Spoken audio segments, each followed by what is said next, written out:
We Can Do It! Programang hatid ay kwentong buhay na puno ng inspirasyon at aral mula sa ating mga kababayan worldwide. We Can Do It! Dito lang sa inyong 702 DZAS, FEBC Radyo TV.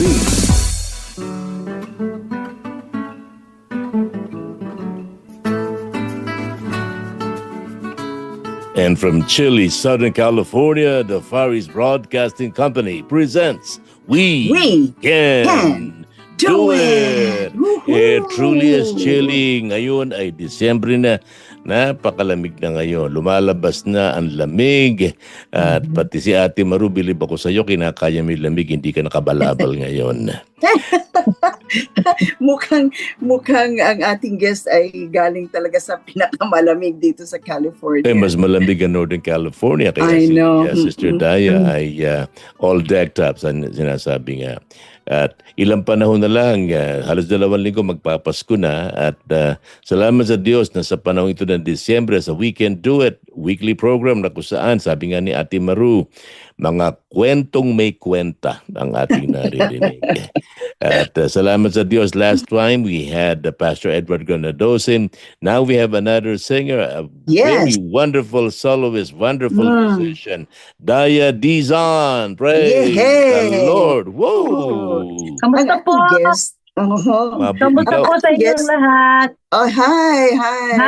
Hi, Kuya Dave and Ate Maru. Thank you for having me. Thank you for joining us. Mo ang aming invitasyon. Anak, sa Pilipinas.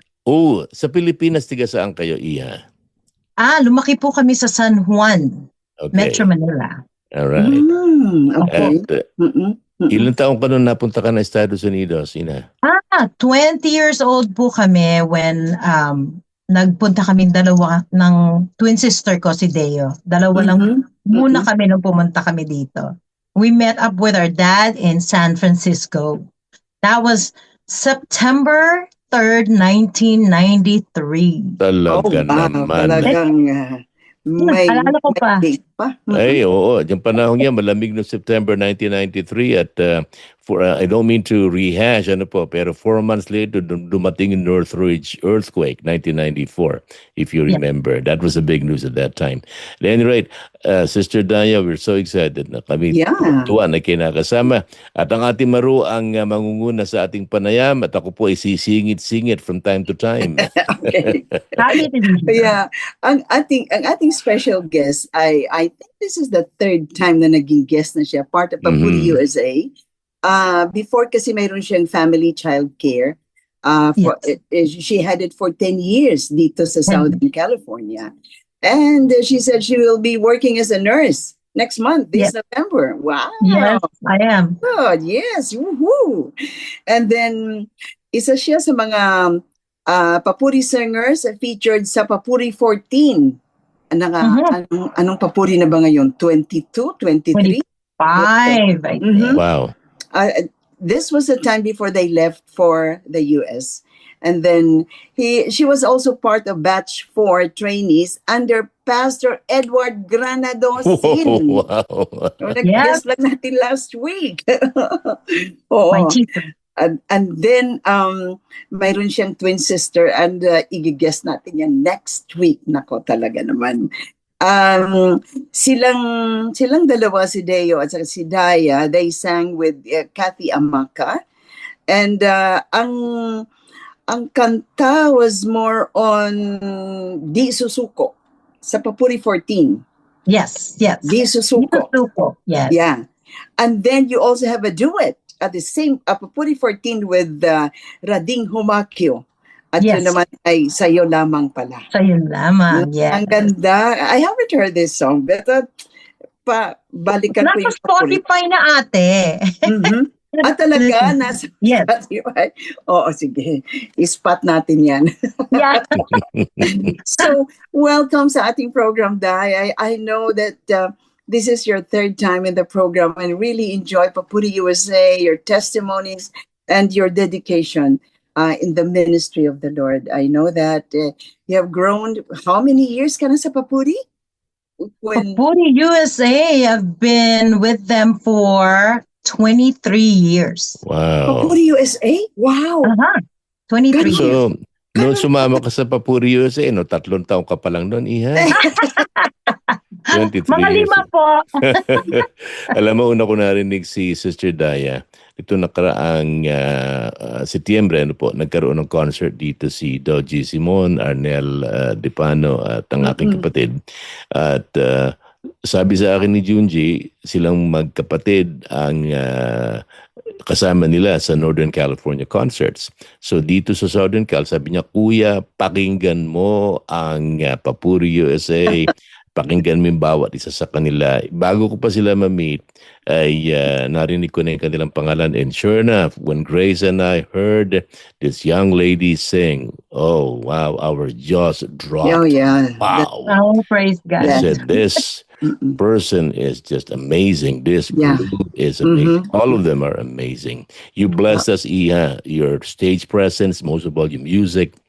And even the day after, nagkaroon kami ng gathering for Far East Broadcasting Company.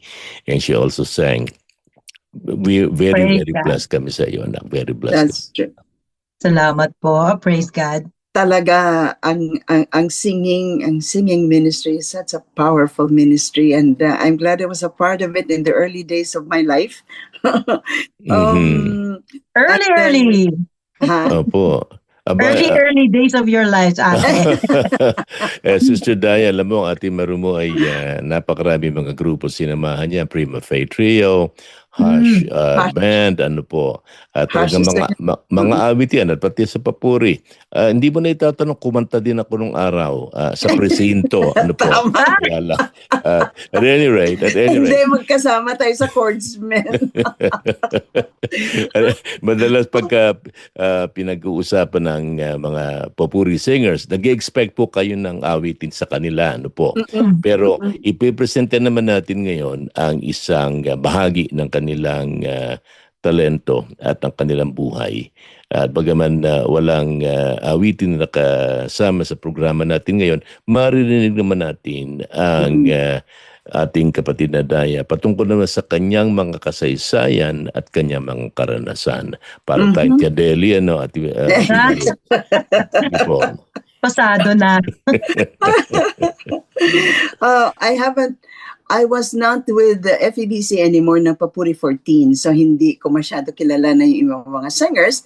But one day I met you, and then sabi ko, Daya, you joined the group. So we had time, Papuri time natin, Papuri USA. So hanggang ngayon ay kumakanta pa rin. So palagay ko hanggang sa katapusan ng hininga, kumakanta tayo kayo. For sure, ate. Right.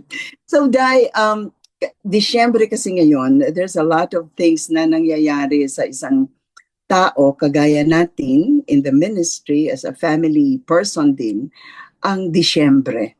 And siguro sa lahat ng mga buwan, bakit kung ano yung mga pangyayari sa Disyembre, hindi natin makakalimutan. O parang special talaga ito. Ay, December yan. Ay, Christmas yan. Ano? So I'm sure you have some. So please share with us, bless us with your Christmas experience or experiences. Naku, ate, Christmas is my favorite holiday. Kasi, well, sa Philippines, we grew up, nasa ano po kami, squatters area kami nakatira. We were very poor. Although my dad has been here sa US for a while, but we grew up in talagang poor side of San Juan. Although nandun Green Hills and all that, but we are in the squatters area. Ang sarap-sarap isipin noon kahit mahirap at salat sa pera and a lot of things, mga damit, ganon. Christmas, hindi makakalimutan. It's always happy moments. Number one, I love the songs of Christmas. October pa lang, kahit dito, October pa lang pinapatugtog ko na ang Christmas. Even sa daycare, sa family childcare namin. So, kids know Christmas songs and they love it too. And they know that I love it. Yeah. When we were little, dahil salat kami sa pera, my mom used to collect 12 yung mga round fruits. Oh, okay. It's actually for New Year, but she starts gathering yung mga fruits na yan, Christmas pa lang. At nakikita namin yan sa bilao. Unti-unti napupuno. And dahil hindi naman kami masyado nakakain ng mga fruits na mga special, kahit isang grape lang na nandun, isang orange, yung ganon, Chico, iba-ibang klase. Yeah. Iba-ibang klase. Parang ang saya-saya. Ang saya-saya. At saka, ate, siguro Christmas lang kami nakakabili or nagkakaroon ng bagong damit. Or yes. Blessed na talaga kami pag meron pang bagong sapatos. Ganon.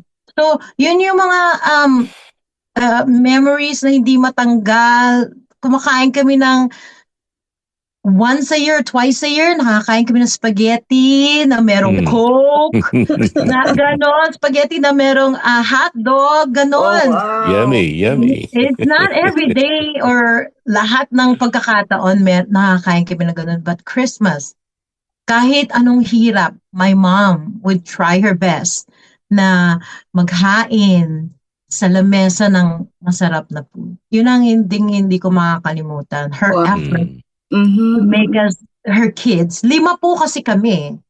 So, my dad nasa Amerika, so lahat po kami inalagaan niya. It was hard. She was very brave, but we see and we feel the efforts ng love niya sa amin to make us feel special dyan sa Christmas time. Yan. So, yan ang isa sa mga hindi ko makakalimutan. Pangalawa, hindi ko rin makakalimutan yung first Christmas namin dito ni Deo, dito sa Amerika. Yes, sa Amerika. Hindi siya kasing saya sa Pilipinas kasi alam mo, lahat ng pamilya nandyan, di ba? Yeah, kahit yung mga kamag-anakan mo, kakatok, magbibigay ng something, dadalaw sa'yo, magbibigay ng tikoy, hindi mo makalimutan yun, di ba? Ipipirito na may itlog. Yes. So. Ganon. Simpleng-simple lang. Pero nung first Christmas namin dito, December 1993, I was actually, the whole day, I was by myself. It's totally different. I mean, it's not as happy, but it's memorable. Hindi mo makalimutan kasi wala yung pamilya mo. Umiiyak ako noon. Miss ko yung mga kapatid ko. I know my twin sister was with me in the US, pero she was working at that time. So, wala siya. And my dad has obligations too with, wala din siya doon sa bahay. So, I remember I was waiting for them. Late na silang umuwi. I think my sister, she came home the next day pa kasi siya panggabi. Oh, I see. Okay. So, ayun ang memorable talaga kasi biglang nag-iba. Sabi ko, Lord, ganito pala ang Christmas dito. walang masyadong mga kaibigan na pumunta kasi we don't have friends yet at that time. 3 months pa lang kami. And then, Deo has to work. My dad is somewhere else. We cannot be all together. It was a shock to me, malungkot, and so it's different. Now, but it changed. Kasi nung nagkaanak na ako, we made sure that we're all together with my sister's family, with my mom, my brother's family. Iba na yung dynamics ngayon. Correct. So, try to be together, exchange gifts, nandiyan na ulit. Iba sa Philippines, kahit na exchange gifts natin, mga sabon, tuwalya, pencil, erasers, mga ganun ba? T-shirt, naku, happy ka na kung may t-shirt, di ba? And then dito, again, nabuhay yun. We have exchange gifts. We're happy to open our gifts. Kahit simpleng-simple lang, the family is together. Mhm, You know? And now, yung anak ko po, kinasal ng August 24 this year. Congratulations. Salamat po. And may bago ng addition sa family. Praise the Lord. So, Gabby and Christian, syempre, looking forward naman ako. First Christmas namin na makakasama namin si Christian. So, that's something to look forward to. And also, sana, I'm praying na sana maybe two Christmases from now magkakaroon na ako ng mga apo. Oh, yes. Waiting for that. You will That's something, that's something that I look forward to. So, yan ang Christmas. To me, Christmas is punong-puno ng songs, Christmas cantatas, and also, most especially, remembering about Jesus Christ. I know, yeah. Who's born for us. Kasi po, my dad was a pastor, and yun ang palagi niyang emphasize pag Christmas, is that Jesus Christ was born for us.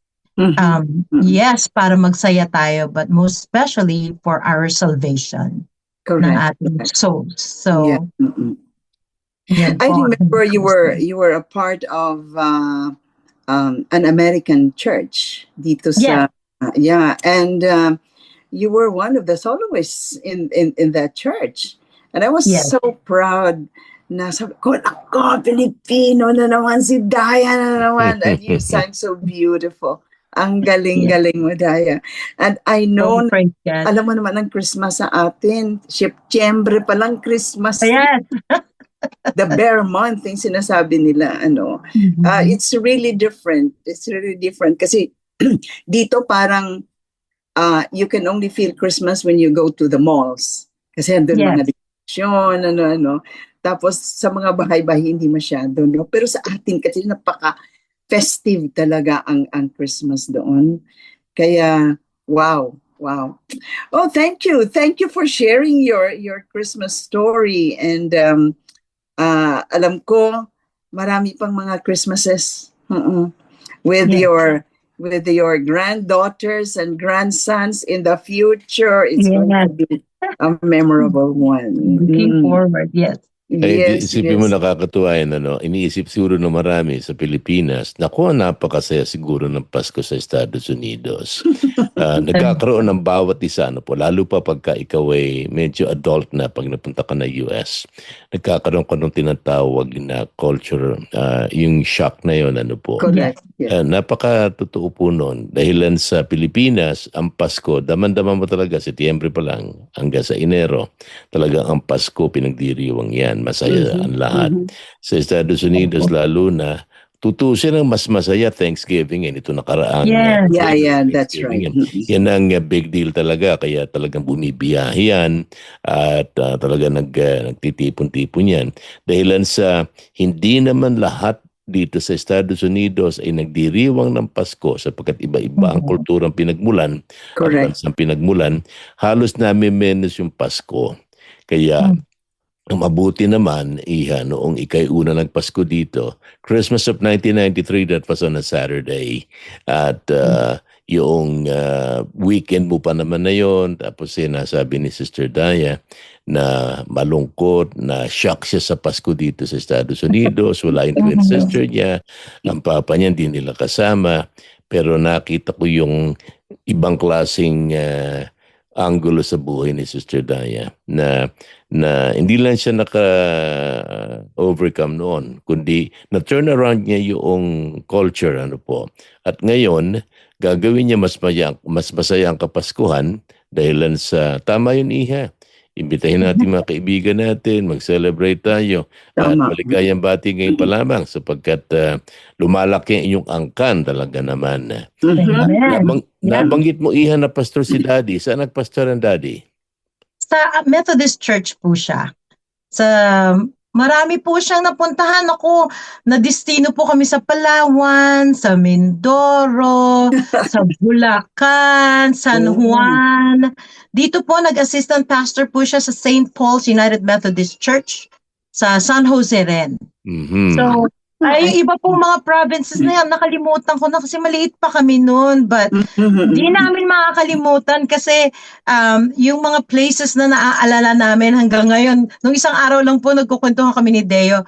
Naaalala namin ang Palawan, ang Brooks Point, ang iba.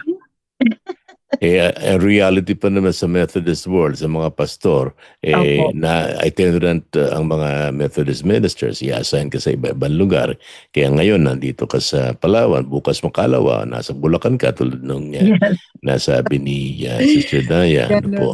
Pero saan ka man makarating, basta kasama mo ang Panginoon, tuloy pa rin ang Pasko, sapagkat ang mahalaga ay pinagdiriwang natin. Maaring nagbago lang ng konteksto mula sa napakasayang Pilipinas, kung pwede gamitin yan. Po.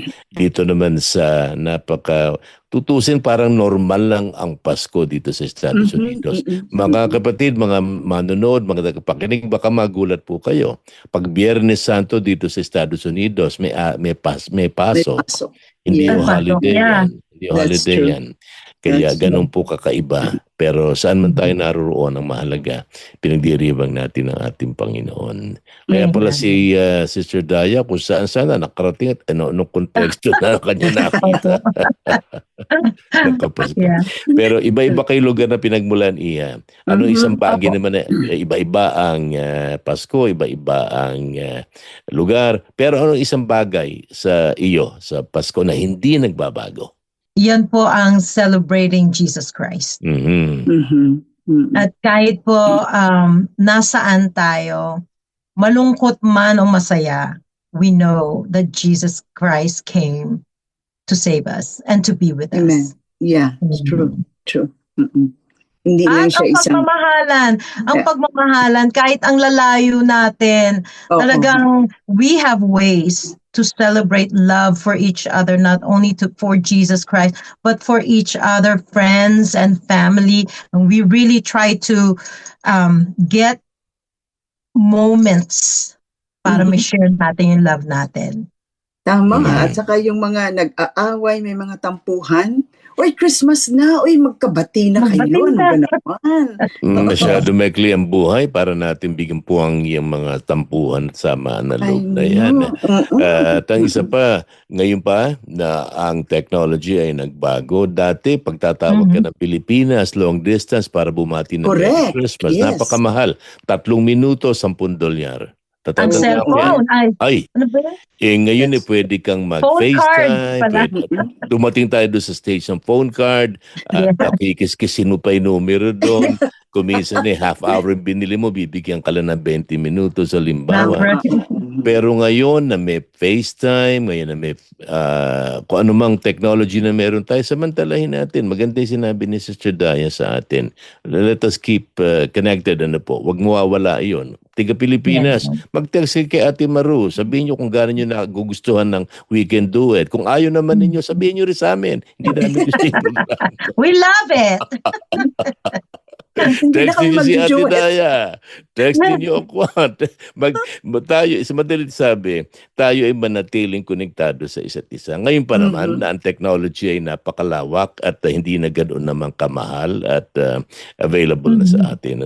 Kaya may isang bagay na hindi nagbabago kay Sister Daya, ang ating Panginoon. Yan ang isang bagay na maaaring nagbagong konteksto, pero si Kristo ay hindi nagbabago. Let us stay connected. Manatili tayo konektado sa isa't isa para ang Pasko ng 2025 ay maging maganda at walang awayan, walang tampuhan. Naku, masyadong maikli buhay.